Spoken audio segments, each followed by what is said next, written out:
Dedicação aos vocacionados. O que é? Para que serve? Como se realizar ela? Esse é o tema da nossa EBD comentada de hoje. Eu já volto para tratarmos desse assunto edificante.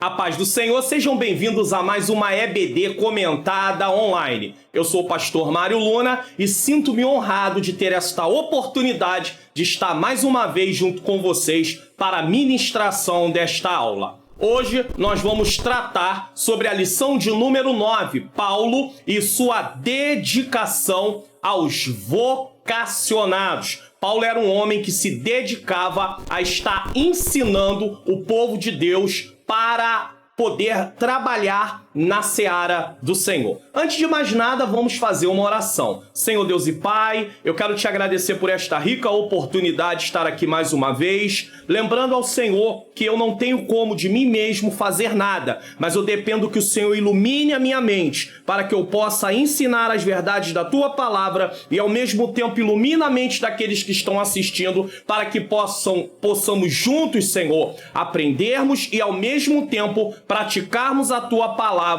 em nome de Jesus. Deus seja louvado, Deus seja glorificado. Nós estamos continuando aí no quarto trimestre, o apóstolo Paulo, lições da vida e ministério do apóstolo dos gentios para a igreja de Cristo, e vamos partir para o nosso texto áureo sem mais perda de tempo.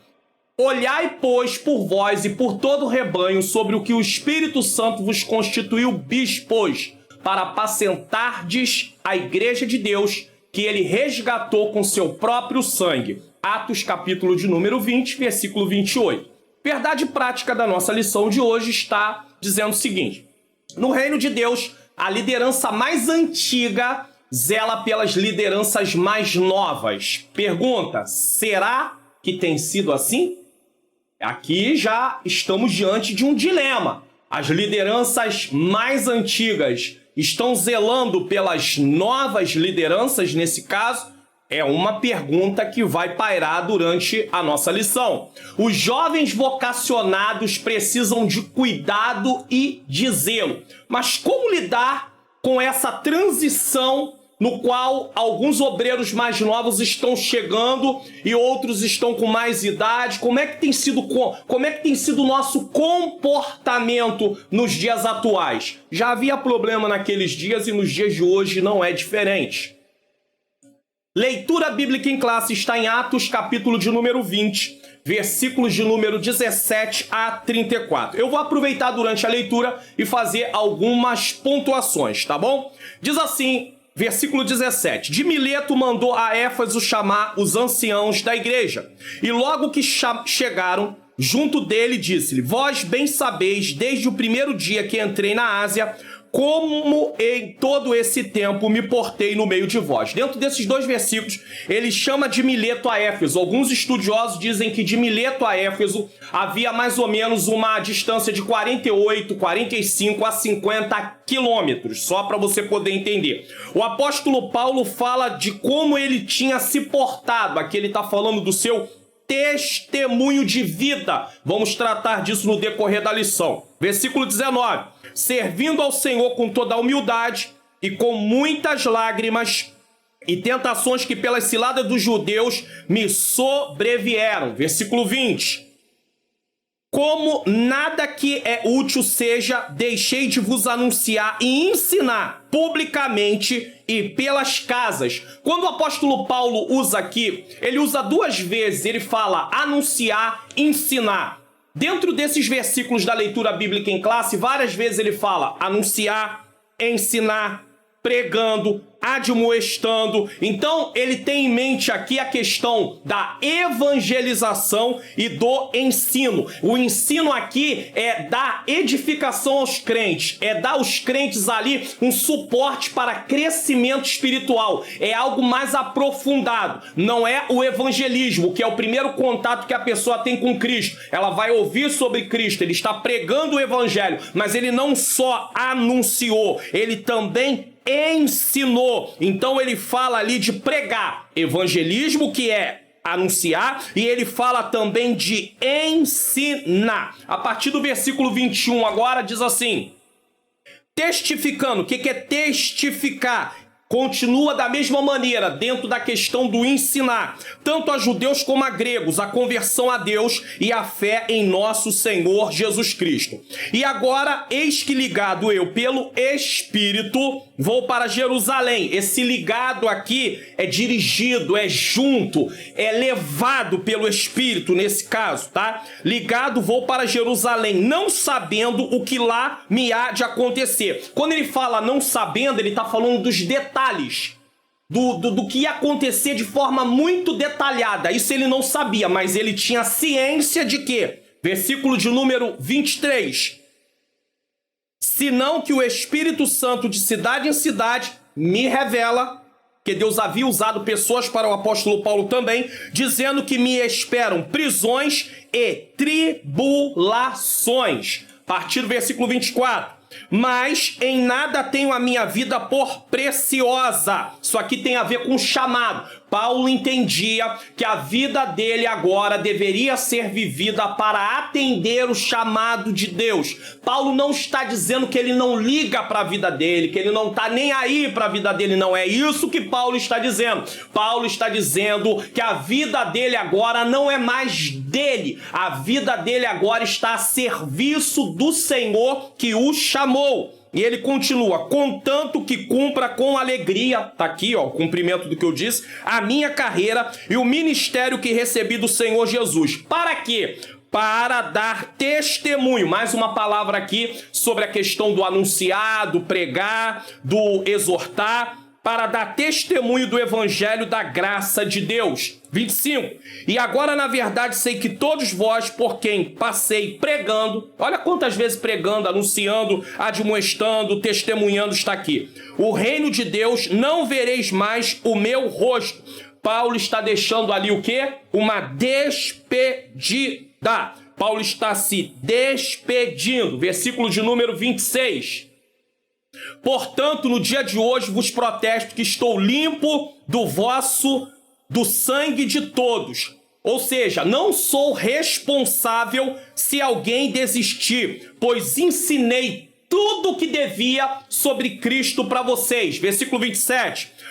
Porque nunca deixei de vos anunciar todo o conselho de Deus. Então ele anunciou tudo, toda a base que eles precisavam, o apóstolo Paulo anunciou. Versículo 28. Olhai por vós e por todo o rebanho sobre que o Espírito Santo vos constituiu bispo. Para que propósito? Para apacentardes a igreja que ele resgatou com seu próprio sangue. Porque eu sei isto, que depois da minha partida entrarão no meio de vós lobos cruéis que não perdoarão o rebanho. Ataque de fora. 30. E que dentre vós mesmos se levantarão homens que falarão coisas perversas para atraírem os discípulos após si. Ataque de dentro. Pessoas que querem fazer discípulos para si, não discípulos para Jesus. Tem muita gente na obra de Deus querendo fazer seguidores para si, não seguidores para Jesus. É disso que o apóstolo Paulo está tratando aqui. Versículo 31 a 34 agora. Portanto, vigiai, lembrando-vos que durante 3 anos não cessei no dia de hoje de admoestar. O que é admoestar? Aconselhar, advertir, exortar, com lágrimas a cada um de vós. 32. Agora, pois, irmãos, encomendo-vos a Deus e a palavra da sua graça a Ele, que é poderosa para vos edificar e dar herança entre todos os santificados. Paulo tinha preparado eles contra os ataques. 33. De ninguém cobicei a prata, nem ouro, nem veste. Paulo não fez a obra por interesse financeiro. Apesar que o obreiro é digno do seu salário, eu estou falando principalmente de lideranças de igreja, mas Paulo não fez isso com esse interesse. 34. Vós mesmos sabeis que para o que me era necessário, a mim e aos que estão comigo, estas mãos me serviram. Ou seja, ele trabalhava para não colocar impedimento à pregação do evangelho. Porque se ele fosse requerer o que era de direito, de ter ali sustento porque estava só envolvido com a obra, muitos poderiam dizer que não queria receber o apóstolo Paulo. Então Paulo, para não colocar impedimento na pregação do evangelho, ele abriu mão de ser sustentado, e aí ele estava ali trabalhando, ele nas horas vagas ele trabalhava, até que chegou um momento que ele se entregou totalmente só para a obra, mas ele não queria que nada impedisse aquilo que ele estava fazendo. É claro que preciso pontuar uma coisa aqui muito séria. É diferente, o apóstolo Paulo era um obreiro sozinho, ele não tinha família, então um obreiro que trabalha na obra de Deus, se ele está se dedicando por tempo integral, por uma vocação divina, não por uma escolha pessoal, se ele tem família, é claro que ele precisa de ser sustentado, senão como é que ele vai realizar a obra de Deus e a família dele vai se alimentar do quê? Eles vão fazer o quê? Então isso é muito importante. Conteúdo dessa lição, são 3 tópicos. Éfeso, ponto de aprendizado dos vocacionados, o legado doutrinário de Paulo para os novos líderes e também nós temos Paulo apela aos líderes. Objetivo geral, afirmar o papel cuidador da liderança mais antiga acerca da mais jovem. Objetivos específicos, apontar Éfeso como ponto de partida do aprendizado dos vocacionados, assinalar o legado doutrinário de Paulo para os novos líderes e enfatizar o apelo de Paulo aos líderes. Nós temos um aviso importante a dar, que os links com o resumo e os slides dessa lição estão na descrição do vídeo. Então, você não precisa ficar preocupado, tipo assim, eu tenho que parar o vídeo para me anotar essa parte aqui. As partes que eu estou lendo, você não precisa ficar preocupado, porque eu estou disponibilizando para você. Agora, as partes que eu não estou lendo, como agora, por exemplo, eu não estou lendo o que eu estou falando, eu não tenho disponibilizado. Aí você até pode fazer aí um resumozinho. Mas fora isso, fique despreocupado. Os slides que vão aparecendo na tela são os mesmos que eu disponibilizo. E também a questão do resumo que eu estou usando. Vamos recapitular rapidamente aqui as lições. Por que, pastor Mário Luna, o senhor recapitula as lições? Porque elas estão interligadas. De uma vai passando, é como degraus, um vai passando pro próximo e aí você não tem como pular de um pro outro porque você vai ficar sem entender, então é por isso que nós fazemos assim. Recapitulando, então primeira lição nós tratamos do mundo do apóstolo Paulo, a questão do Império Romano no domínio, a questão da cultura grega e a questão do judaísmo como religião. Na lição 2, tratamos sobre Saulo de Tarso perseguidor. Ele não aceitava de jeito nenhum que alguém que morreu na cruz do Calvário pudesse ser o Messias. Ele achava isso uma blasfêmia e ele perseguiu os cristãos achando que estava fazendo uma obra para Deus. Na lição 3, nós vimos o Senhor Jesus se encontrando com Paulo a caminho de Damasco e houve a conversão do apóstolo Paulo. Se você ainda não assistiu essas lições, já está aqui nessa lição de número 9 de hoje e ainda não assistiu muitas dessa lição, eu te aconselho a voltar para ter um entendimento completo da vida e do ministério do apóstolo Paulo. Na lição de 4, uma vez que Paulo foi convertido, agora Deus tem um chamado para ele. Ele é vocacionado para ser apóstolo. Na lição de número 5, nós vamos ver a mensagem que Paulo prega. Jesus Cristo e este crucificado. A mensagem do apóstolo. Na lição de número 6, vamos ver com que poder Paulo fala. Paulo não fala no seu poder. Paulo não fala na filosofia. Paulo não fala com seu entendimento. Paulo fala no poder do Espírito Santo. Havia sinais, havia prodígios. Na lição 7, nós vimos que uma vez que Paulo prega o evangelho e uma vez que ele é usado com poder, existem conversões. Vidas aceitam Jesus. Se aceitam Jesus, novas igrejas precisam ser abertas. Agora, na lição de número 8, nós estudamos sobre Paulo, o discipulador de vidas. Se vidas aceitaram Jesus, elas precisam ser discipuladas. E hoje, na lição de número 9, que nós estamos estudando, Paulo e sua dedicação aos vocacionados. O que acontece? Uma vez que tem novas igrejas, uma vez que tem vidas para discipular, Paulo não pode fazer tudo sozinho. Paulo precisa de ajuda. Paulo precisa de cooperadores. Paulo precisa de obreiros na frente da igreja. Então, Paulo se dedica a treinar aqueles que foram vocacionados por Deus.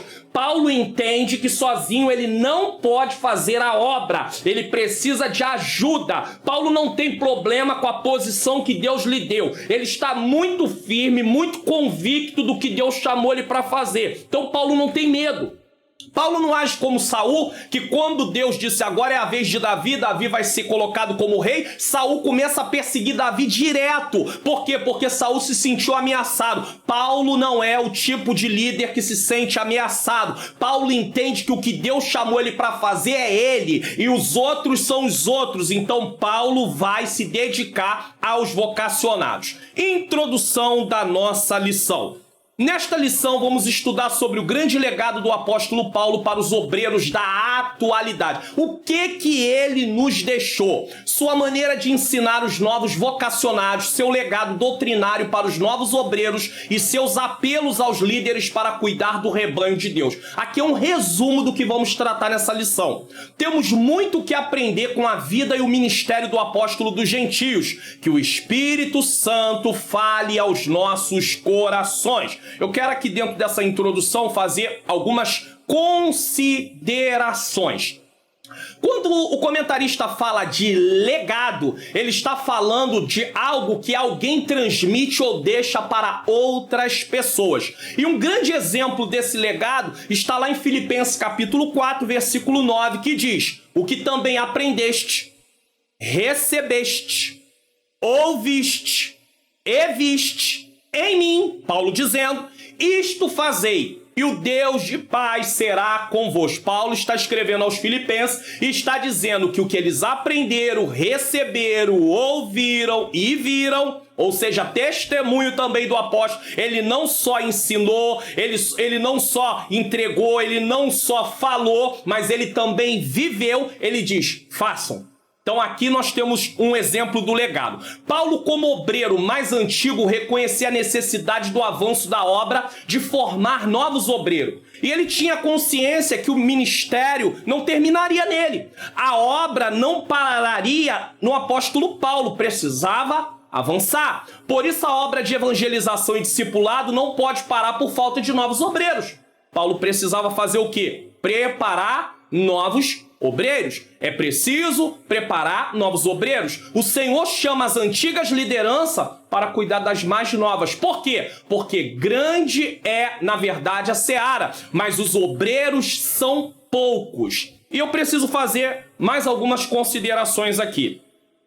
A igreja local tem necessidade de separar novos obreiros. Então, a igreja vai precisar separar novos obreiros.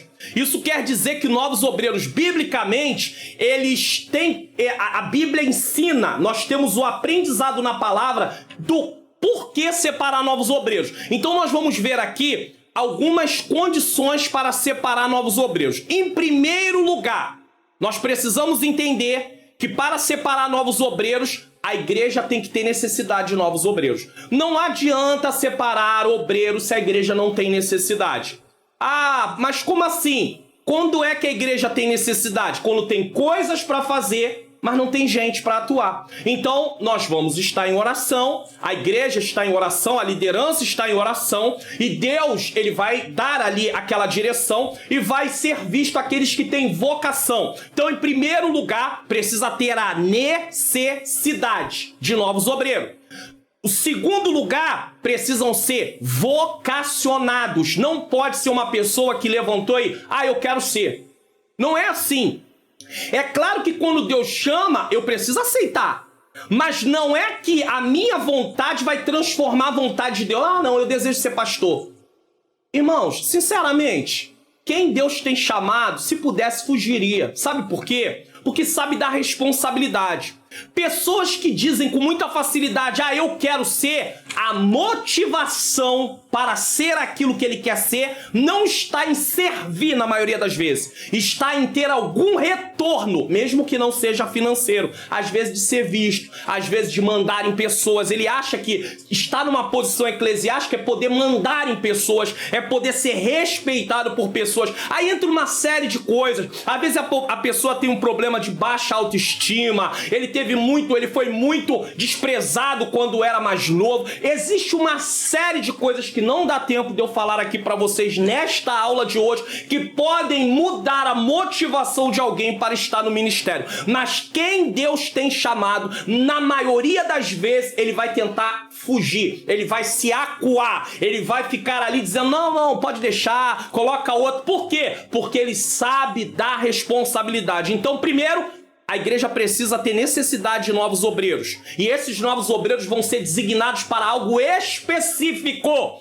Não adianta consagrar gente sem ter o que fazer. Não adianta consagrar pessoas sem colocar eles em posições necessárias para desenvolver no reino. Segundo, ter chamado de Deus. Nem todos o Senhor escolhe. Tem um monte de referência bíblica para isso. Por exemplo, Lucas 6, 12, 13, Lucas 10, 2, parte B, Atos 13, 1, 2, Efésios 4, 11, 1 Coríntios 12, 27 a 31, tudo mostra que quem chama é Deus. Terceiro, tem que ser qualificado. Não adianta ter chamado se não tem qualificação. Não adianta a igreja precisar de obreiro se o obreiro não tem qualificação. Quarto, precisa ser experimentado. 1 Timóteo 3,10. Qualificado, 1 Timóteo 3, do 1 ao 16. E quinto, só então sejam ordenados ou separados para a obra de Deus. Tá? Vamos prosseguir aqui. Tópico 1. Éfeso, o ponto de aprendizado dos vocacionados. Aqui nós vamos ter 3 subtópicos.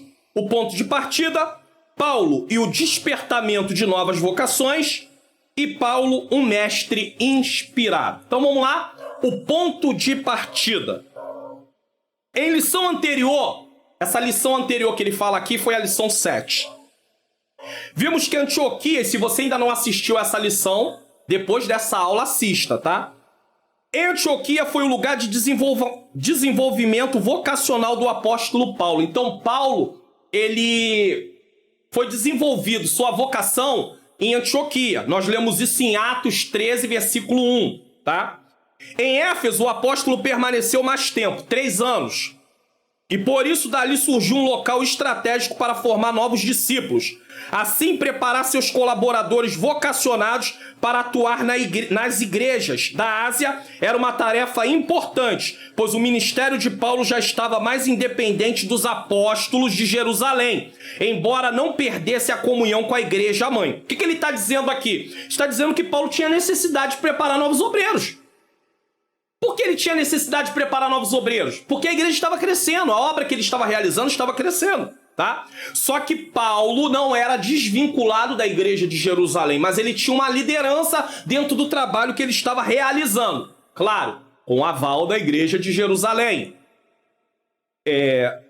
Prosseguindo aqui. Logo, sem uma boa preparação dos novos líderes, a obra de Deus não pode ser feita com eficácia. É preciso cuidar das novas vocações. Então vamos falar um pouquinho sobre esse subtópico. Todo obreiro precisa ter um ponto de partida para o início do seu ministério. Todo obreiro tem que ter um ponto de partida para o início do seu ministério. O ministério não começa com uma ordenação repentina, do nada, alguém escolhido por alguém, opa, você vai ser obreiro, agora você vai ser presbítero, agora você vai ser diácono, agora você vai ser pastor. E logo depois o obreiro é envolvido em atividades na obra. Não é assim. Não começa com isso, não começa com uma consagração repentina, não começa a envolver o obreiro logo no início. Não é assim que começa não, biblicamente não, mas começa com treinamento. Paulo passou 3 anos, nós estudamos sobre isso, sobre a vocação do apóstolo Paulo. Ele passou 3 anos no deserto da Arábia e pelo menos mais alguns anos em Tarso. Alguns estudiosos dizem que chegou a soma da Arábia com Tarso, mais ou menos 10, 12, 13 anos, tem quem diga 14 anos estudando, aprendendo, sendo treinado. Os discípulos de Jesus ficaram 3 anos e meio aproximadamente sendo treinados por Jesus. Hoje, se pega alguém e se lança logo na obra e se consagra logo, não tem um curso de formação, não tem curso de aperfeiçoamento, não tem nada. Só que não é isso que a Bíblia mostra. A Bíblia não mostra isso. A Bíblia mostra que primeiro eles eram treinados para depois serem enviados. Então isso é importante, tá? Ele não ensinava outra coisa também. Paulo, ele não ensinava teoria, mas prática de vida. O mesmo Paulo aconselhou escrevendo a seu filho na fé, Timóteo, que não ordenasse obreiros neófitos. 1 Timóteo 3,6 diz: não neófitos, para que não se ensoberbecendo-se. O que é essa palavra significa? Tornar-se arrogante, encher-se de orgulho, tornar-se insolente, ou seja, se torna até... Quando você consagra um obreiro neófito, ele pode se tornar uma pessoa insubmissa à liderança. Aí tem liderança que depois quer reclamar a culpa. Desculpe, eu vou falar porque pela bondade de Deus, eu não sou pastor presidente, mas eu sou pastor pela bondade de Deus, o Senhor me chamou como um pastor pela bondade de Deus. Eu sei que para você que é professor de escola bíblica dominical, que de repente é um diácono, um auxiliar, um membro, uma irmã, é bem complicado dizer isso que eu vou dizer, mas eu vou dizer aqui o seguinte: existem líderes que separam obreiros neófitos e depois ficam reclamando. Por outro lado, esse obreiro neófito às vezes dá problema lá, em submissa, vai para outra igreja. Aí como a igreja está ali na ânsia de receber gente, não coloca esse obreiro em observação. E aí daqui a pouco esse obreiro tá dando problema lá de novo. Aí daqui a pouco esse obreiro sai de lá e vai para uma outra igreja que também não se preocupa em colocar um obreiro novo em observação, e isso se torna um ciclo vicioso. Igrejas precisam ter cuidado com quem vai levantar, e igrejas precisam ter cuidado com quem vão receber. Eu vou falar, não tem jeito, tem que ter cuidado, tem que colocar o obreiro em observação. Você não sabe quem é o obreiro? Então coloque em observação. É bíblico, mas não, vai lá, pega a pessoa, estamos felizes em receber o pastor Mário Luna, e aí recebe o pastor Mário Luna no seu ministério. Quem é o pastor Mário Luna? Pastor Mário Luna está pronto para se adaptar à visão desse ministério? De repente, pastor Mário Luna é um homem de Deus, mas ele tem restrições a muitas coisas no ministério. Então tem que se observar o obreiro para saber se ele está apto a poder querer estar ali, está apto a abraçar a visão daquela igreja, uma visão bíblica, mas tem uma forma de trabalhar, cada igreja tem sua forma de trabalhar. Então isso aqui é muito sério. E Paulo diz, não consagre obreiro neófito, mas tem gente consagrando. Paulo sabia que a soberba vem antes da ruína e a altivez de espírito antes da queda. A palavra neófito vem de planta nova. É uma planta nova que aponta para novos convertidos. Só que esse novo convertido não está falando só de tempo de igreja, não. Está falando de maturidade cristã. Tem gente com 10 anos na igreja que é imaturo. Então ele age pior do que um novo convertido. Obreiros imaturos não trabalham, eles dão muito mais trabalho. Por isso, todo candidato a obreiro ou obreira, seja para o cargo que for, precisa ser experimentado. E para ser recebido, deveria ser experimentado também, porque a gente não sabe como ele vai se comportar. Vivemos numa geração imediatista. Agora vem uma parte muito dolorosa aqui dentro dessa lição, dentro desse tópico, que eu vou dizer. Vivemos em uma geração imediatista, por isso ninguém quer esperar o tempo de amadurecimento. Se a igreja onde a pessoa congrega não lhe consagra, ele vai para outra que vai o consagrar. Para piorar a situação atual, existem líderes que, para trazer pessoas para a sua igreja, a igreja que ele lidera, prometem consagração ao ministério, usando isso como uma moeda de troca. Você vem para cá e eu vou te consagrar. Eles estão premiando obreiros com cargos no ministério. Ou coisa parecida. Isso é a coisa mais triste que existe, porque está sendo consagrado pessoas que não estão no momento de ser consagrada ainda ou que não tem chamado. E aí você está vendo um monte de problema. E aí, depois a igreja começa a sofrer. Por quê? Porque colocou uma pessoa lá que não tem chamado. É a mesma coisa de tomar sopa com garfo. Você consegue tomar sopa com garfo? Ele não foi chamado para aquilo. Às vezes foi chamado para uma outra coisa, mas não para aquilo. E aí vai lá e premia o obreiro. Vai ser presbítero. Um presbítero que não atua, um presbítero que não sabe ensinar, um presbítero que não tem bom comportamento. Pastor, mas é julgamento? Não, não é julgamento, mas é realidade. O apóstolo Paulo deixou ali as condições para se levantar pessoas para o ministério. Mas hoje estão levando a coisa de brincadeira. E Todo ministério tem um início, tem um ponto de partida, tem que ter treinamento. Vamos voltar aqui ao segundo tópico, segundo subtópico, melhor. Paulo e o despertamento de novas vocações. Vamos lá. O ministério de Paulo tomou uma proporção muito ampla. Quem crescia o ministério de Paulo? Era ele? Não, era o Senhor. Era um ministério internacional. Tem um monte de pregador se gabando que é pregador internacional, né? O apóstolo Paulo era e ele não se gabava de nada. Mas vamos lá.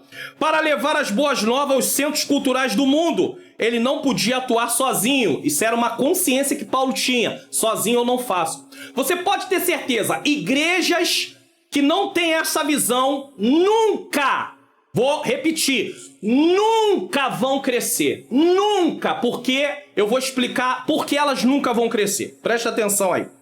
Por isso o apóstolo arregimentou e investiu. Gastou tempo ensinando, preparando. Se fosse o caso, nos dias de hoje, mandava para o seminário, custeava o seminário do obreiro. Ué, não é para a igreja? Tem que custear. Às vezes o obreiro não tem recurso para custear o seu próprio seminário. Então a igreja vai pagar o seminário do obreiro, sim. Ué, não precisa de um obreiro treinado, um obreiro preparado? Aí tem um monte de coisa, vai dizer, ah não, vamos mandar pro seminário, o obreiro depois vai voltar de lá carnal. Como é que o obreiro vai voltar carnal se ele for estudar a palavra de Deus? Ah, pastor, é porque o senhor não conhece alguns que eu conheço que se tornaram carnal depois que foram estudar. Então eles nem tinham que ser mandados para lugar nenhum e nem ocupar ministério nenhum. Se ele é carnal, ele não pode ser obreiro. Deu para você entender?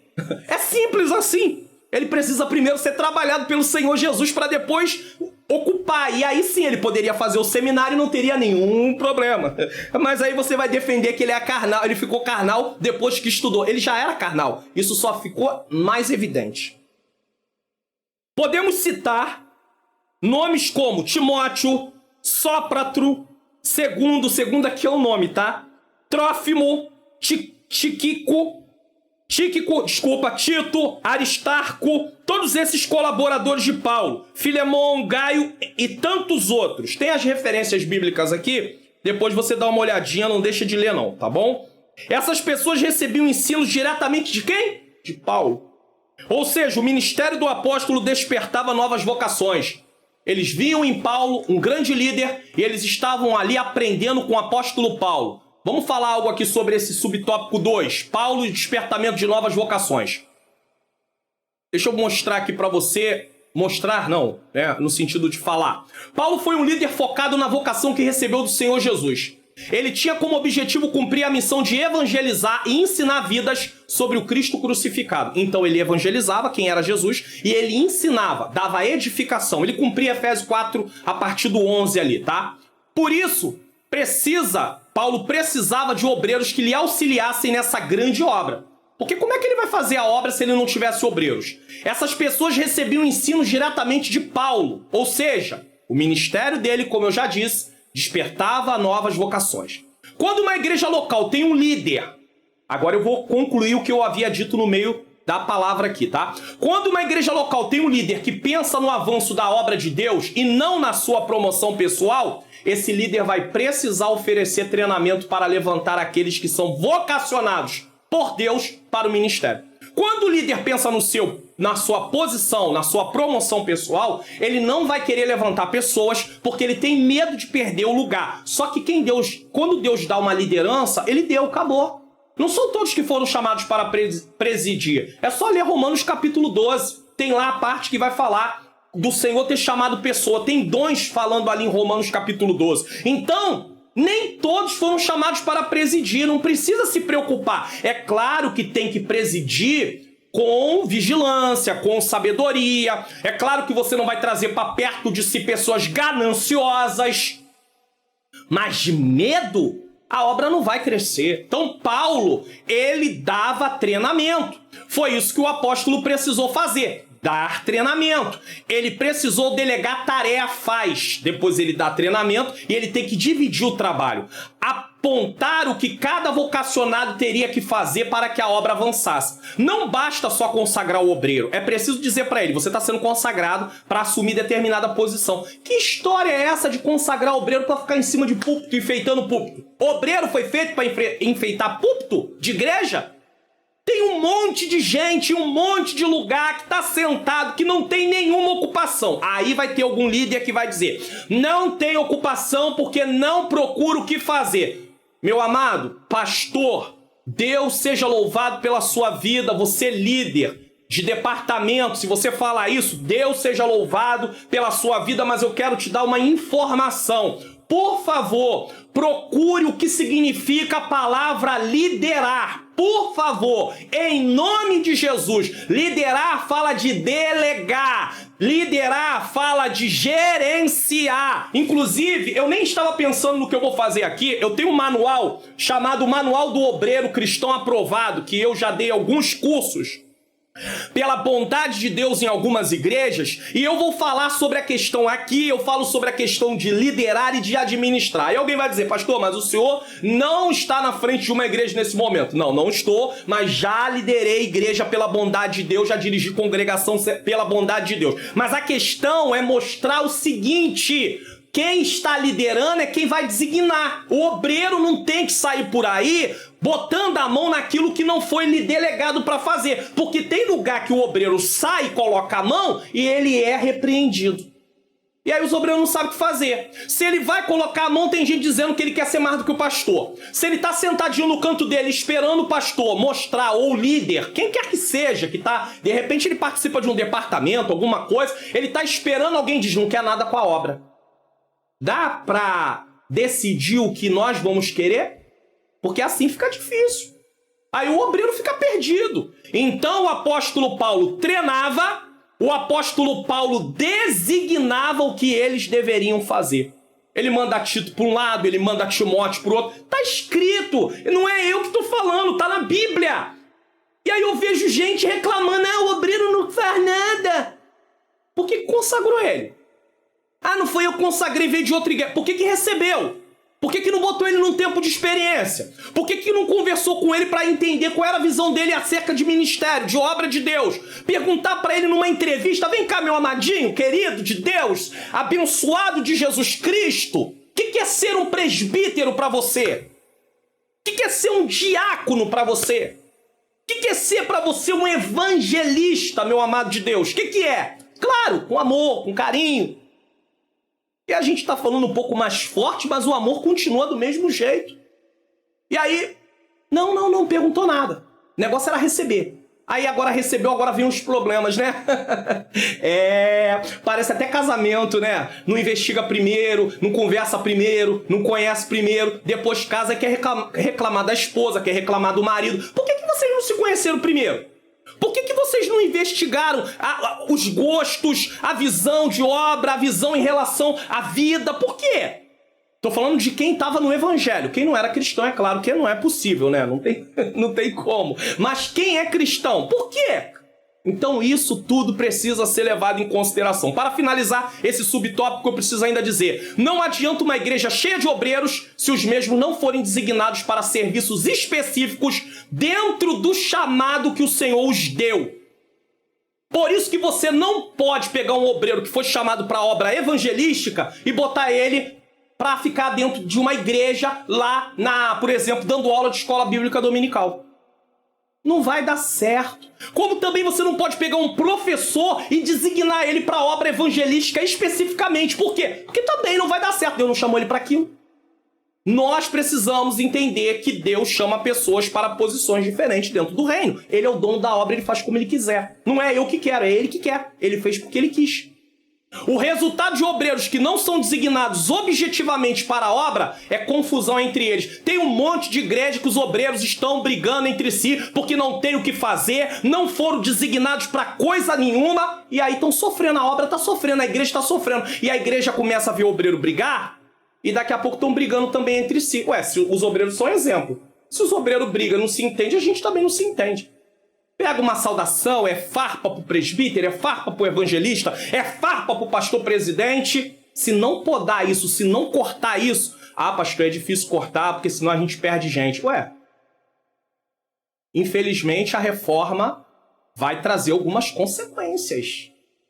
Josias, quando fez reforma, a gente estudou aí, tá? Trimestre passado. Os reis, quando fizeram reforma, Ezequias, Josias, quando fizeram reforma, tiveram algumas consequênciazinhas básicas. Não tem jeito. Tem uns efeitozinhos, tá? Quem quer limpar, quem quer acertar, vai ter uns probleminhas. Mas depois as coisas vão melhorar em nome de Jesus. Por outro lado, uma igreja que não tem uma liderança centralizadora, entenda isso. Por outro lado, uma igreja que tem uma liderança centralizadora com medo de perder a posição, irá crescer apenas até onde o líder suportar. Aqui é outro problema. Porque o líder segura tudo, tudo é ele. Liderança de evangelismo, liderança das irmãs, liderança de não sei o quê, liderança de não sei o quê. Ele quer fazer tudo. Se ele não estiver junto e ele não estiver na frente, não vai fazer. Hoje não dá pra ser porque o líder não tá junto. E aí, como é que faz?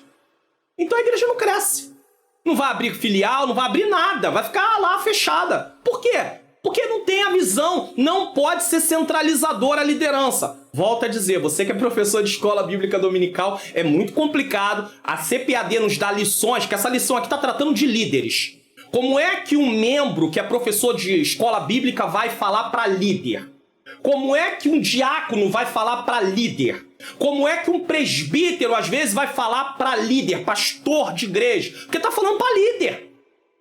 Se o líder não for muito maduro, você pode estar arrumando problema para sua vida. Mas a gente quer fazer a obra de Deus, né? Agora, tem que fazer a obra de Deus falando o que está na Bíblia, por favor. Não inventa moda, aproveitando o momento ali para descarregar causa pessoal na hora da aula. Não faz isso, por favor, porque vai trazer consequência para sua vida. Não faz isso, tá? Por favor, em nome de Jesus. Eu rogo-vos que não façam isso. Mas é muito complicado trazer uma aula dessa aqui. Porque como é que você vai falar de um líder centralizador? E tem muita igreja que o líder é centralizador.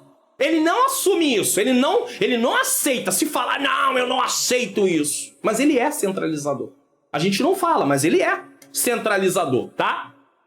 Entretanto, a igreja vai crescer até onde ele suportar. Entretanto, depois, no que eu chamo... Aí, uma vez que a igreja chega até onde suporta, porque tá na liderança dele, ele não divide trabalho, a igreja só cresce até aqui. Uma vez que a igreja cresce até aqui, ela começa a passar por uma coisa que isso aqui é eu falando, chamo de efeito rodoviária. Entra gente, sai gente, entra gente, sai gente, entra gente, sai gente, mas ela não aumenta quantitativamente e qualitativamente. Nem uma coisa, nem outra. Por quê? Porque agora ela fica no efeito rodoviária. Entra gente, sai gente. E como é que eu provo que a igreja está no efeito rodoviária? Se os números de cultos não aumentaram ou o templo não aumentou, a igreja não está crescendo. Que história é essa de falar que a igreja está crescendo quando o templo é o mesmo tamanho e o número de cultos é o mesmo número de cultos? Não aumentou o número de cultos no domingo, por exemplo. Que história é essa de dizer para mim que a igreja não está crescendo coisa nenhuma? Tem o efeito rodoviário. Entra gente, sai gente, entra gente, sai gente, entra gente, sai gente. Agora, quando a igreja cresce, ou ela aumenta o tamanho do templo, ela vai aumentando as suas filiais, as suas congregações, ela vai crescendo. Aí sim, ou aumenta, no caso da sede, o número de cultos. Aí há um crescimento. Caso contrário, não há crescimento.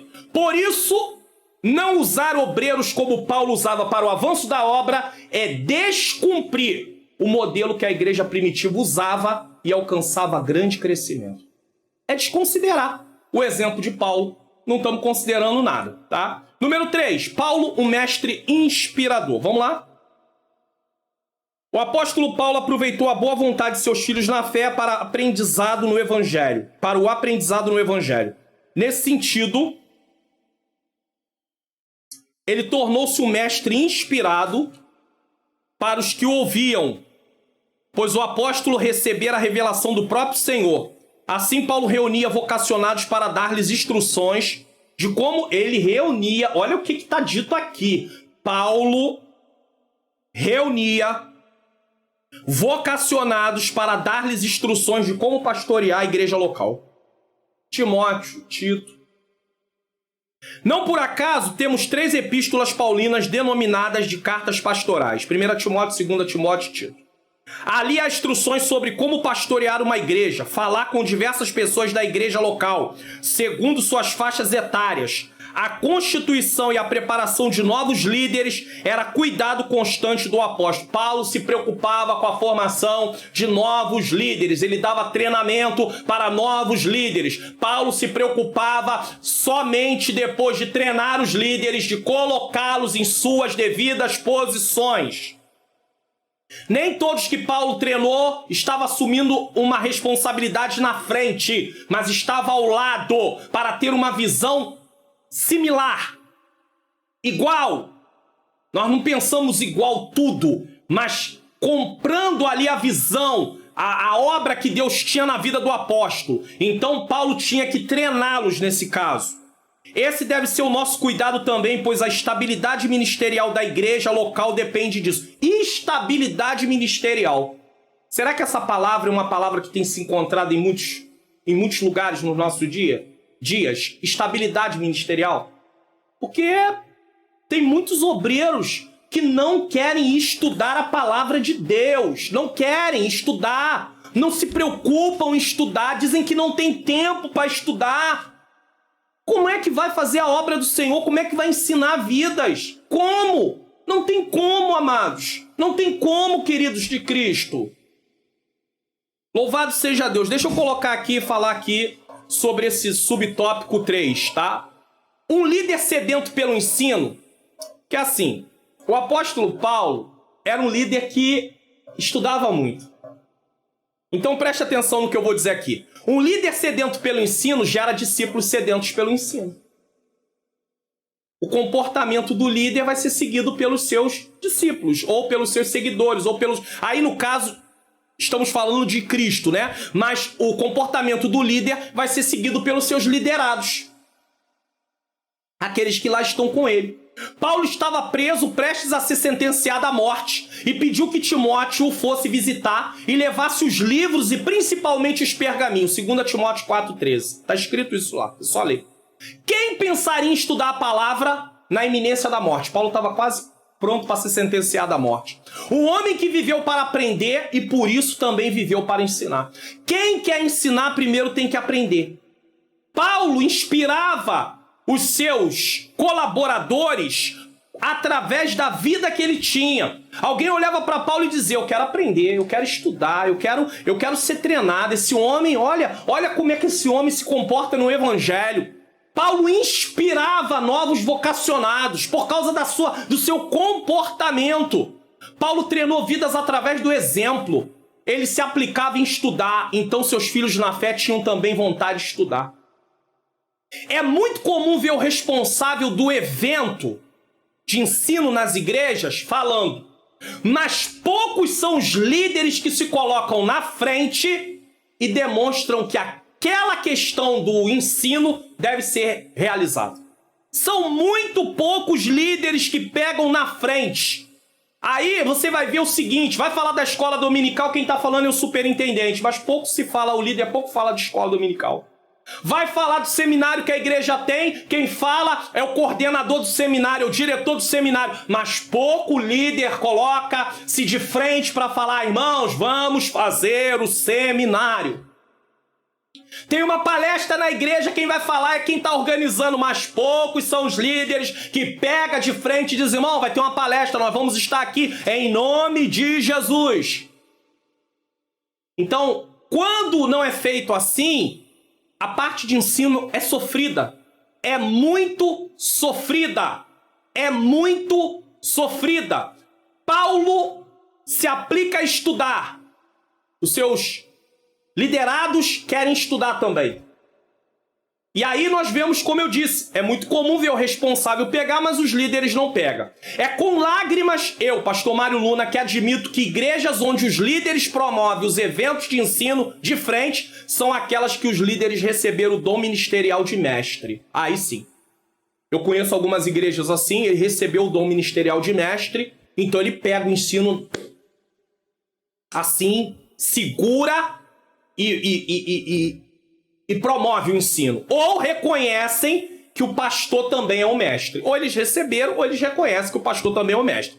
Paulo aproveita a oportunidade para dar instruções de como pastorear a igreja local. Obreiros precisam aprender como lidar com o povo de Deus. Caso contrário, conforme for recebendo cargos de maiores responsabilidades, mais claramente será percebido o despreparo para aquela função. Porque se uma pessoa já tem despreparo como diácono, quando ele receber o cargo de presbítero, vai ser mais evidente aquilo. Pior vai ser. Pastor, pior vai ser. E o duro, o triste, é que muita gente ri pelas costas. É com tristeza que eu vou falar isso aqui. Mas ninguém tem coragem em Cristo de chamar a pessoa, porque, claro, né? Muitos nem vão aceitar ser chamados, eu entendi. E dizer, irmão, tem que ser alguém com uma posição mais ou menos parecida, porque senão fica muito complicado. Mas Deus usa quem quer também, tem isso também, tá? E aí falar, irmão, ó, aqui. Então, é o caos. A estabilidade ministerial de toda a igreja depende do preparo dado aos seus obreiros. Guarde isso, tá bom? Síntese do tópico 1. Éfeso foi o ponto de partida para o despertamento dos novos vocacionados. Para refletir, aqui na descrição do vídeo tem uma pergunta. Que pergunta é essa? Na sua igreja os candidatos recebem treinamento para ocupar o ministério? É uma pergunta. Responda essa pergunta aí abaixo do vídeo. Faça o seu comentário. Vai ser importante, tá? Você está gostando do conteúdo da aula de hoje? Então, compartilha, se inscreva no canal, deixe seu like e ative o sininho das notificações, coloca lá todas, para que toda nova publicação você receba não só da EBD, mas você já conhece aqui no canal o Expondo as Escrituras pela bondade de Deus comigo? Aqui eu falo da primeira carta de Pedro, tem vários vídeos já gravados aí, tá? Introdução da carta, origem da salvação, as evidências da salvação, a alegria nas provações, os profetas do Antigo Testamento, os anjos é a nossa salvação. E também temos salmos. Salmo 1, a felicidade do justo. Temos aí o Salmo 128, a família que teme ao Senhor é feliz. Salmo 27, o que fazer no dia da adversidade. E o Salmo 23, o cuidado do Senhor para conosco. Então você está convidado a assistir esses vídeos e também deixar um like também, compartilhar lá na sua rede social. Link nas descrições, na descrição do vídeo, tá aqui abaixo, tá? E nos cards também você pode aí conferir. O legado doutrinário de Paulo para os novos líderes é o segundo tópico da nossa lição. Nós vamos falar sobre advertências de Paulo a respeito dos judaizantes e dos gnósticos. Nós vamos falar sobre o compromisso de Paulo com o Senhor nesse subtópico. Só são 2 pontos, tá? Então vamos lá. Quem eram os judaizantes? Durante o ministério de Paulo, muitos judeus acolheram a mensagem apostólica e tornaram-se cristãos. Mas nem todos aceitavam a liberdade cristã dos gentios, tá? Por isso, alguns deles torceram o ensino do apóstolo, afirmando que a salvação dos gentios dependia da observância da lei mosaica. Assim, exigiam que os gentios convertidos observassem a lei, tais como alguns aspectos, a prática da circuncisão. Então eles diziam assim, vocês aceitaram Jesus, tá bom, mas vocês têm que praticar a circuncisão, guarda do sábado judaico, observância dos ritos que envolviam datas e comidas. Parecia que a graça de Deus não era suficiente. Contra isso, Paulo se levantou corajosamente. E o legado que ele nos deixou foi a defesa intransigente contra a natureza graciosa da salvação. Disso nenhum líder cristão pode abrir mão. A salvação é por graça e não por mérito humano. Segundo, quem eram os gnósticos? Havia cristãos adeptos do gnosticismo. Eles acrescentavam elementos filosóficos à fé cristã que corrompia a sã doutrina. Era uma filosofia prejudicial ao evangelho que Paulo ensinou. Os gnósticos, preste atenção, se consideravam mais espirituais do que os demais. Para eles, o espírito era mais importante que o corpo e ensinavam que o corpo é matéria imprestável. Da implicação desse ensino resultava a banalização da graça de Deus. Uma graça que não requer arrependimento, santidade e disciplinas espirituais não é graça verdadeira. O apóstolo Paulo refuta esse falso evangelho dizendo: e o mesmo Deus de paz vos santifique em tudo, e o vosso espírito, alma e corpo sejam conservados irrepreensíveis para a vinda de nosso Senhor Jesus Cristo. 1 Tessalonicenses capítulo 5, 23. Seu legado para nós no século XXI, não banalize a maravilhosa graça de Deus. Deixa eu falar alguma coisa aqui apenas. Quem eram os judaizantes? Judaizantes eram judeus que tinham aceitado Jesus e que estavam ali querendo trazer elementos da lei para dentro do cristianismo. Infelizmente, hoje, de forma comparativa, existem pessoas dentro da igreja querendo trazer elementos para colocar dentro da graça, para dizer que as pessoas vão ser salvas através disso, tá? Em muitas igrejas, preste atenção no que eu vou dizer agora. Em muitas igrejas se preza pelos bons costumes. E isso é totalmente aceitável. Desde que não se ensine que através destes bons costumes vamos receber salvação. Vamos alcançar salvação. Isso não é bíblico, a Bíblia não diz isso, porque Efésios 2, 8 e 9 diz: porque pela graça sois salvos por meio da fé, isso não vem de vós, é dom de Deus, não vem de obras, para que ninguém se glorie. Quando acrescentamos os costumes como requisito para a salvação, estamos fazendo a mesma coisa que os judaizantes tentaram fazer, acrescentando a lei para a salvação. É justamente por isso que respeitamos as igrejas que seguem os bons costumes, mas de forma alguma desprezamos as igrejas que não praticam. Por exemplo, eu gosto muito e sempre, na maioria das vezes, estou vestido de terno nos cultos. Paletó, gravata, camisa de manga comprida, tudo normal, sempre. É muito difícil não. Às vezes até estou sem gravata, mas é bem difícil isso acontecer. E não tenho nada contra quem não use, não há problema, tá? Eu às vezes uso também sem gravata, não há problema. Então, eu estou aqui dentro de um bom costume que eu sigo desde que me converti em Cristo Jesus, mas não tenho isso como doutrina. Não vou dizer para vocês, de forma alguma, que eu acho que porque eu ando assim eu vou para o céu.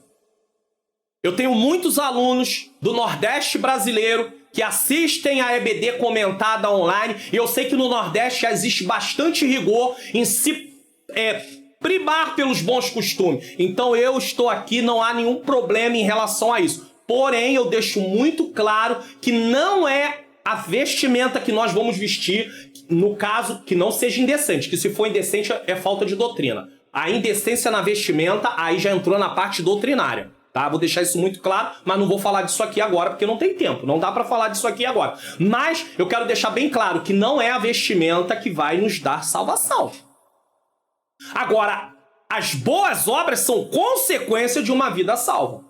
Então, nós temos que ter muito cuidado com o legalismo, nesse caso, e também transformar coisas como se fossem doutrinas que não são doutrinas. Mas se as pessoas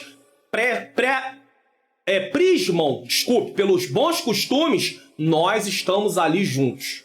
Se elas é uma igreja que não se preocupa muito com a questão do costume, de determinadas coisas, a gente deixa na mão de Deus, e não é por isso que a gente desconsidera eles como cristãos. Se eles seguem a palavra de Deus, se eles têm uma vida de santificação, em tudo aquilo que a palavra de Deus ensina, a gente está ali também reconhecendo eles como nossos irmãos em Cristo, em nome de Jesus, tá bom? Então eu estou aqui apenas para mostrar que temos que ter cuidado para não trazer para dentro da doutrina os costumes, mas eles são bons e são benéficos dentro daquelas igrejas que estão ali praticando. Se você participa de uma igreja que tem esses costumes e você não concorda, é melhor você orar ao Senhor e procurar um lugar para congregar do que você estar ali e estar sempre se levantando, se opondo, desrespeitando. Porque aí você já estará dentro de uma questão de desobediência. Ah, mas é uma desobediência dos homens. Mas você não aceitou congregar lá? É norma.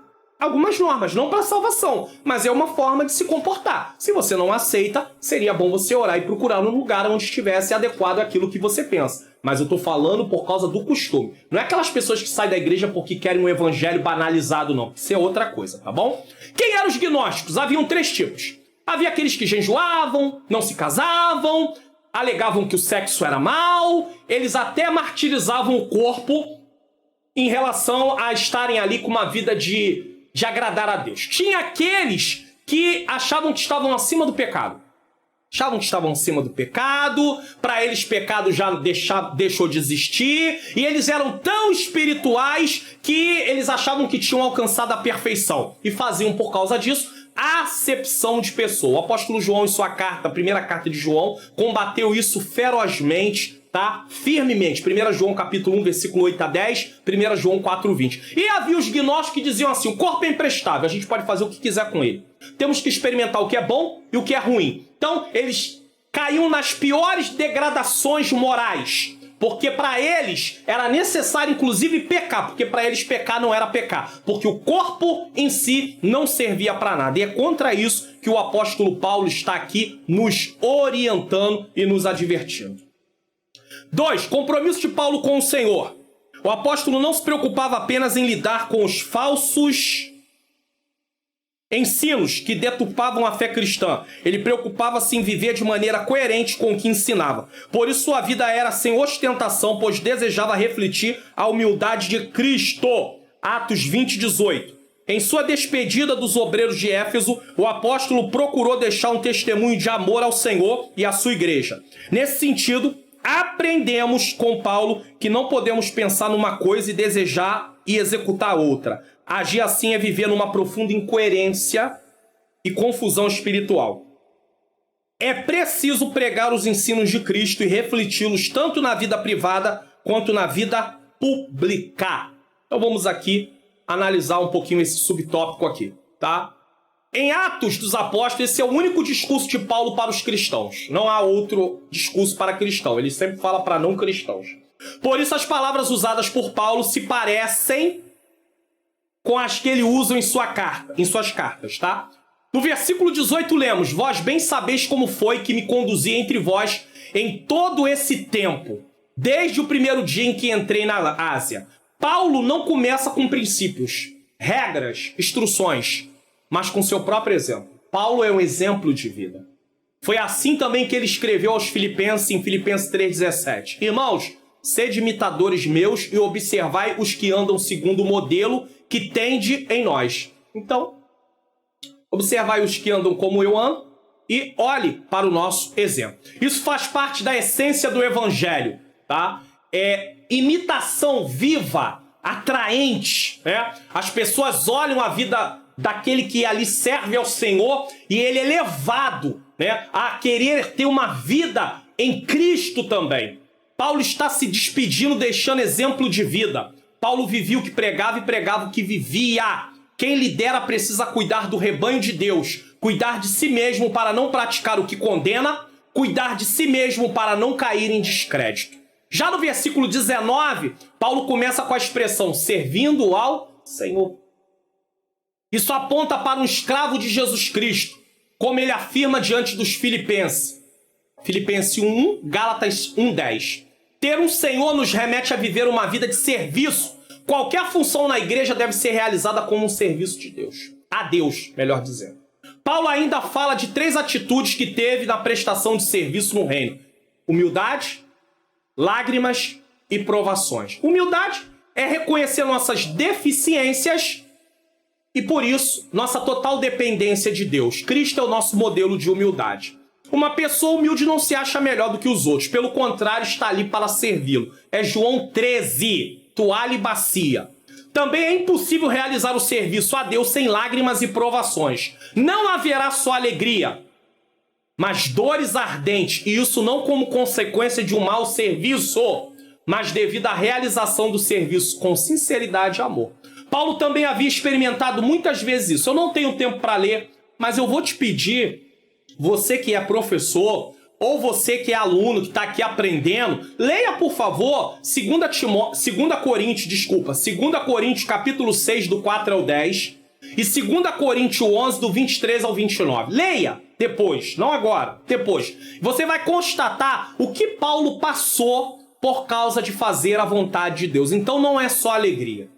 Não adianta esse evangelho de pare de sofrer, tá? Pare de sofrer por fazer coisa errada, tudo bem. Mas pare de sofrer no sentido de vir para Cristo e não ter mais sofrimento, isso não existe. Ser cristão já implica em si em sofrer, porque estamos indo na contramão da cultura do mundo, estamos indo na contramão das nossas próprias vontades, tá? Contudo, nessas provações, nos tornamos pessoas firmes e aprovadas. Paulo não diz com queixas e lamentos, mas com plena aprovação aquilo que preencheu seus anos em Éfeso. Ele considerou aquilo como exemplar. Vamos lá? Síntese do tópico 2. A advertência de Paulo a respeito dos judaizantes e dos gnósticos revela compromisso com o Senhor, maior legado do apóstolo às novas gerações. Temos que combater as heresias. Para refletir, eu volto a dizer a você, na sua igreja os candidatos recebem treinamento para ocupar o ministério? Responda aí na descrição desse vídeo, está aí no comentário, eu fixei esse comentário aí para você poder responder. E também, se você está gostando desse conteúdo, está gostando? Compartilhe esta aula na sua rede social, se inscreva no canal, deixe o seu like, não esqueça de deixar o like e ative os sininhos, ative o sininho das notificações. Tá? Paulo apela aos líderes. Temos 3 subtópicos aqui. Sobre o desprendimento do obreiro para realizar a obra de Deus, sobre o cuidado pessoal do obreiro e sobre ameaças de lobos cruéis no rebanho de Deus. Então vamos lá, sobre o desprendimento do obreiro para realizar a obra de Deus. O apóstolo fala sobre o desapego material na vida do obreiro. Versículo 24 mostra que Paulo tinha um coração livre da avareza e da ganância. Na verdade, os versículos que estão falando assim também bem mais disso é o 33 e o 34, tá? Dentro de Atos 20. Sua vida mostra o desprendimento das coisas materiais e pela dependência em Deus são características e plena dependência em Deus são características inegociáveis na vida do obreiro cristão. Não podemos nos perder ministerialmente por causa da avareza e da ganância. Lembremos do exemplo de Paulo que procurava não ser pesado às igrejas que pastoreava e visitava. 2 Tessalonicenses 3:8. Então, deixa eu mostrar algo aqui sobre essa parte. Atos 20, 24 diz assim: mas em nada tenho a minha vida por preciosa, contanto que cumpra com alegria a minha carreira e o ministério que recebi do Senhor Jesus para dar testemunho do evangelho e da graça de Deus. E aí é por isso que eu vou dizer que isso também tem muito a ver com 33, 34 de Atos 20, que diz: de ninguém cobicei prata, nem ouro, nem veste. Vós mesmos sabeis que para o que me era necessário a mim e aos que estão comigo, estas mãos me serviram. É triste que tem obreiros, não só gente que é pastor, presbítero, mas tem gente que sai por aí para pregar, para cantar, que está cobiçando prata e ouro, ou seja, recursos materiais. Tá? Eu não estou falando aqui da questão de ajuda no sentido de levar a pessoa, porque a pessoa precisa, né, de se locomover ou de abençoar, a igreja se disponibilizar a ofertar na vida da pessoa que está ali envolvida na obra do Senhor, principalmente aqueles que estão envolvidos 100%, né, do seu tempo. Não estou falando disso, mas estou falando da motivação de fazer pelo dinheiro. É nesse sentido aqui. Então vamos entender aqui, ó. Paulo diz que recebeu o ministério do Senhor Jesus. Então ele foi vocacionado por Jesus. Não se lançou no ministério por conta própria. Foi chamado, foi vocacionado, foi separado para o trabalho. E por isso não buscava vantagens pessoais, tá? Ele não entrou no ministério achando que o ministério era lucro. Outra coisa, Paulo não considerava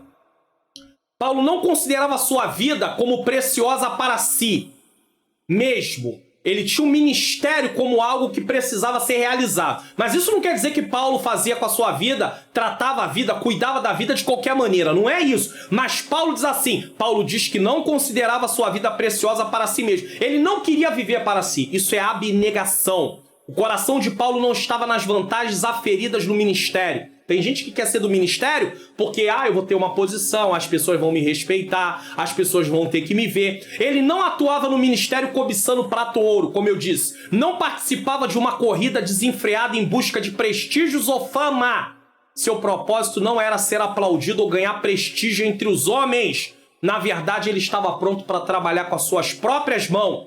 Estava pronto para poder sofrer perseguição e privação por pastorear. Estava disposto a ser preso e sofrer ataques externos e tremores internos por causa da igreja de Deus. A grande paixão de Paulo era testemunhar o evangelho da graça. A pregação enchia o peito do velho apóstolo de entusiasmo. Ele sabia que o evangelho é poder de Deus para a salvação de todo o que crê. Sabia que a mensagem do evangelho de Cristo é a única porta aberta por Deus para a salvação do pecador. Paulo se considerava um arauto, um embaixador, um evangelista, um pregador, um ministro da reconciliação. Sua mente estava totalmente voltada para a pregação. Seu tempo era totalmente dedicado à pregação e ao ensino, mesmo quando estava preso. Paulo sabia que a palavra de Deus não estava presa. Qual tem sido a minha e a sua motivação para prestar serviço ao reino? É hora de pensarmos nisso. 2. Sobre o cuidado pessoal do obreiro. Atos 20 e 28. Paulo tinha uma liderança exemplar diante das pessoas, mas ele sabia que isso não bastava. Por isso, no versículo 28 ele diz: olhai, pois, por vós mesmo. Assim aconselhou os obreiros que olhassem para si mesmo. Às vezes, na caminhada ministerial, tendemos a passar a ideia de super-homens. Não somos. Temos deficiências, temos dificuldade. Inclusive, essa questão de querer passar a ideia de super-homem tem trazido adoecimento emocional para muitos pastores, presbíteros, evangelistas, pregadores, cantores, pessoas envolvidas no reino de Deus, mulheres de mesa de oração, porque quer passar uma ideia de estar ali numa condição que eu tô aqui nessa posição. Ei, você é ser humano. Vai ter dia que a gente está um pouco mais cabisbaixo. Não tem jeito. Ah, mas as pessoas não podem me ver cabisbaixo. Ela não pode ver você cabisbaixo todo dia. Você é servo de Cristo. A sua força vem do Senhor. Mas isso não quer dizer que um momento ou outro você não possa ficar cabisbaixo. Vai ficar. Isso não é pecado, não. Mesmo um pastor presidente de igreja. É claro que ele não vai para o culto da igreja lá cabisbaixo, porque as pessoas vão ver e ele é um exemplo. Os obreiros são exemplo. Mas eles vão ter momentos de estar cabisbaixo. Não tem jeito. Tá? Isso aqui é importante dizer. Senão você leva sobre si um peso terrível sobre as suas costas. E isso não é nada bom. Não é nada bom. Entretanto, a experiência nos ensina que não somos intocáveis pelas circunstâncias externas.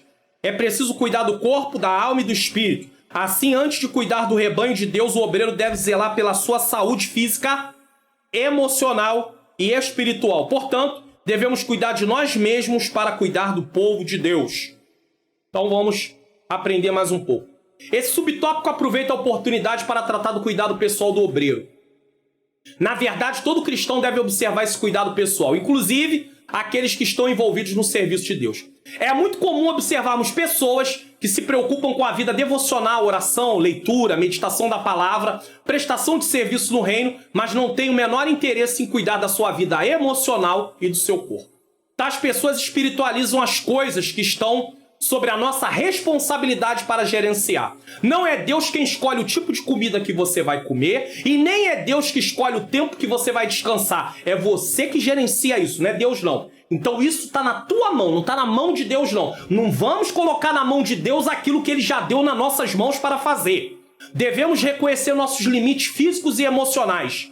Não podemos levar nosso corpo à exaustão, alegando que estão fazendo a obra de Deus ou estamos fazendo a obra de Deus. Ah, não, irmão, eu estou fazendo a obra de Deus. Não podemos fazer isso. Temos que reconhecer nossos limites físicos e emocionais. Uma pessoa já está muito abalada porque alguém faleceu. E aí vai ter o sepultamento. E de repente essa pessoa ela pode ter a escolha de não ir no sepultamento, que ela já está extremamente abalada. Aí alguém diz pra ela, você vai ter que ir. Aí o outro diz, você deveria ir. A outra, você tem que ir. Aí ela se vê, não, eu vou ter que ir, mas ela já está extremamente abalada emocionalmente. Qual seria a melhor decisão nesse caso? Reconhecer seus limites. Não está em condição. Então fica. Eu estou só usando um exemplo. Fica em casa. Mas se eu não for lá, eu estou deixando de prestar ali uma solidariedade à família, ou até mesmo à minha família, porque tem a ver com a minha família. Ei, reconheça os seus limites. Aí vai, passa mal, desmaia, sai correndo pro hospital. Entendeu? Eu estou botando uma coisa assim bem lá em cima para mostrar que a gente tem que ter cuidado de reconhecer os nossos limites. Não podemos brincar com a parte emocional e nem com a parte física. Isso é uma responsabilidade nossa, porque nós somos templo do Espírito Santo. O que adianta viver correndo e acabar os dias impossibilitados de fazer muitas coisas, porque fomos imprudentes no cuidado pessoal? Muitas pessoas vão afirmar que isso foi a vontade de Deus, mas isso é pura ignorância espiritual e bíblica. A vontade de Deus, não. Isso não foi a vontade de Deus, não. Isso foi a nossa imprudência. Existe uma história de um homem que sua vida muito contribuiu com o reino de Deus. Porém, em sua biografia somos informados de algo que nos leva a pensar na responsabilidade do cuidado pessoal daqueles que prestam serviço no reino. Eu não estou aqui dizendo abertamente que foi imprudência dessa pessoa, mas eu estou mostrando o exemplo dessa pessoa para que venhamos refletir nos nossos limites. Mai Pirman foi um teólogo cristão. Ele era judeu e nos deixou livros importantíssimos. Porém, sua biografia, contada pelo saudoso pastor Lawrence Onson, é dito o seguinte, está escrito lá, tá? Em um dos livros de Mai Pirman, aonde o pastor Lawrence Onson, ele diz: em 1942, os excessivos trabalhos literários... Opa, olha a palavra aqui. Excessivos trabalhos literários e didáticos, aulas, cansaram o organismo do nosso estimado irmão Pirman. Cansaram. Excessivos trabalhos cansaram. Foi além do limite, resultando em uma crise aguda do sistema nervoso. Tá muito claro aqui. Excessivos trabalhos, consequência, cansaram o organismo, além do limite. O dia tem 24 horas, esse dia tem que ser dividido de uma forma sábia por nós. Precisamos ter tempo para comer. Não deu tempo de comer que eu estava fazendo a obra de Deus. Imprudência sua, se isso é repetitivo. Eu não tô tendo tempo para dormir que eu tô fazendo a obra de Deus. Imprudência sua, se isso é repetitivo. Uma hora ou outra é uma coisa, porque senão é imprudência sua, é imprudência minha. Então resultou em uma grave crise no sistema nervoso, com as complicações de pneumonia, que aí o sistema ficou vulnerável e etc., que adviram que o corpo agora estava debilitado, foi rapidamente encurtada a carreira. Rapidamente o quê? Encurtada. Alguém vai discordar, mas tá aqui. Rapidamente encurtada a carreira brilhante desse humilde servo de Cristo, o Nazareno. Servo que não olhava a glória terrestre, mas sim a glória celeste. Irmãos, vamos entender uma coisa?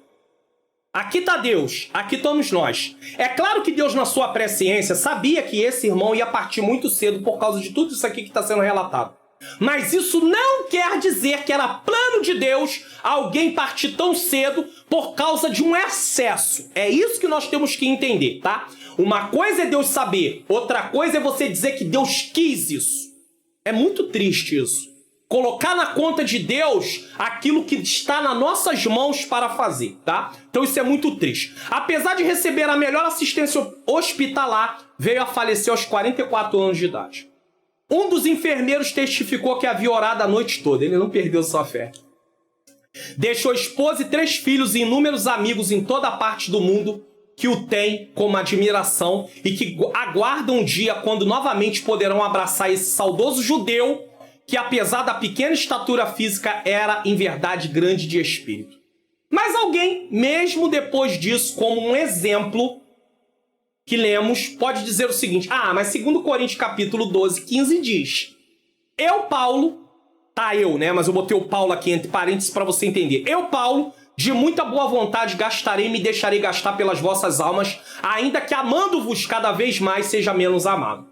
Quando Paulo fala de gastar a vida, ele está falando de viver a vida para cumprir a vocação que recebeu de Deus, mesmo que as pessoas deixassem de amá-lo. Isso não fala de viver negligenciando o cuidado pessoal.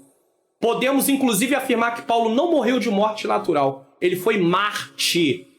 A tradição diz que ele foi degolado. Também não estamos dizendo aqui que quem morre com pouca idade é porque não foi coerente com a sua saúde pessoal e emocional. Nós apenas estamos deixando isso como um alerta. Cuidem do corpo, cuidem das emoções e cuidem da vida espiritual.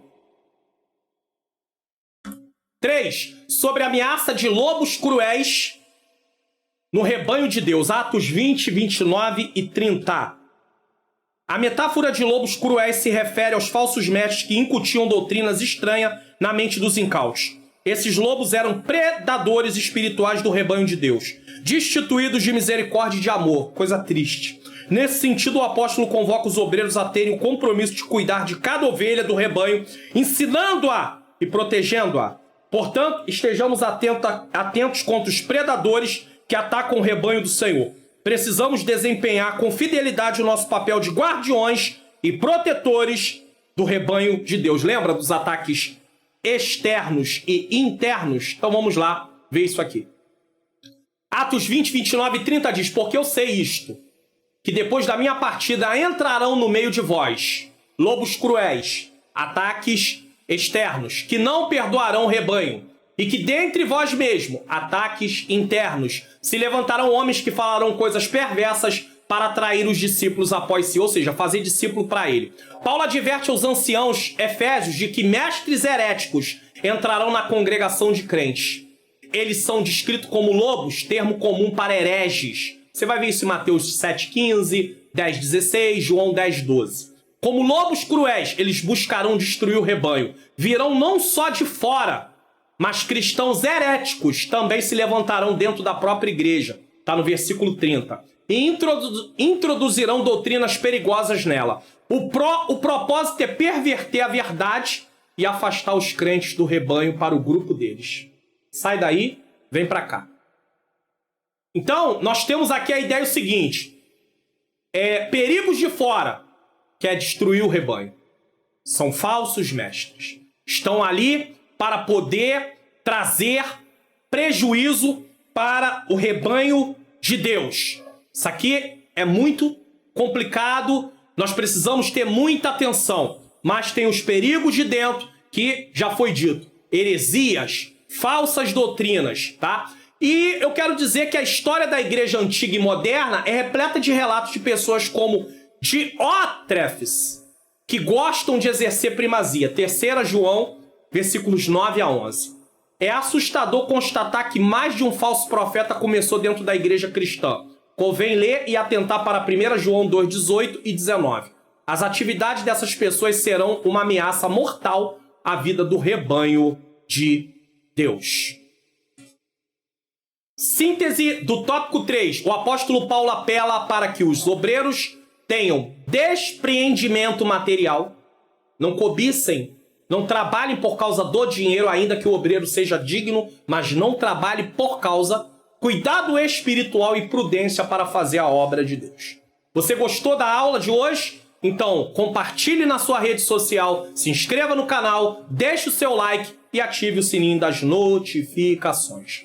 Para refletir mais uma vez, eu chamo você a pensar nessa pergunta. Na sua igreja, os candidatos recebem treinamento para ocupar o ministério? Porque o tema dessa lição é o cuidado do apóstolo Paulo com os vocacionados. Sua dedicação aos vocacionados. Paulo e sua dedicação aos vocacionados. Responda essa pergunta aí na descrição. Eu fixei essa pergunta aí nos comentários. Não deixe de responder esta pergunta. Conclusão. A vida do apóstolo Paulo deixa um grande legado para os obreiros da atualidade. Sua maneira de despertar novas vocações, sua herança doutrinária para a nova geração dos trabalhadores, para a nova geração dos trabalhadores e seu apelo aos obreiros para cuidar do rebanho de Deus são marcos, ali marcado, importantes para nortear o ministério dos vocacionados de Deus. É tempo de desenvolver novas vocações. Então, como desenvolveremos novas vocações? Seguindo tudo que foi mostrado aqui nessa lição. Se nós caminharmos pelo que foi mostrado nessa lição, temos certeza que as novas vocações vão ser preparadas, desenvolvidas, e a obra de Deus vai ser beneficiada porque teremos obreiros treinados e designados especificamente para pontos na obra de Deus que precisam ser realizados. Agora, se pegar gente que não tem vocação, gente que não foi treinada, gente que não estava na hora ainda, vai ter muitos problemas e a igreja vai sofrer demais. O que nós vamos aprender na próxima lição? A lição de número 10. Paulo e o seu amor pela Igreja do Senhor. Essa será a nossa próxima lição. Se você tem vontade de nos convidar para pregar, para levar uma palestra, participar de um simpósio, uma conferência, estudo bíblico, estudos bíblicos, mini seminários, basta entrar em contato comigo, eu estou à disposição também, que estamos fazendo a obra do Senhor. Vamos fazer uma oração? Senhor Deus e Pai, eu quero te agradecer por esta oportunidade que tivemos aqui de ministrar mais uma vez a EBD Comentada Online com a lição de número 9, a dedicação de Paulo pelos vocacionados. Que o Senhor continue nos ajudando, Senhor. Que o Senhor nos prepare, que nós venhamos atentar, Senhor, para tudo que foi ensinado, que nós venhamos colocar em prática, Senhor, o que aprendemos. Tudo para a honra e glória do Teu nome, em nome de Jesus. Amém. Que o Senhor Jesus abençoe a sua vida, abençoe a sua família e até a próxima EBD Comentada Online, onde estarei novamente aqui para ministrar a aula para a glória de Deus. Fique com Deus e não deixe de se inscrever no canal e ativar o sininho das notificações.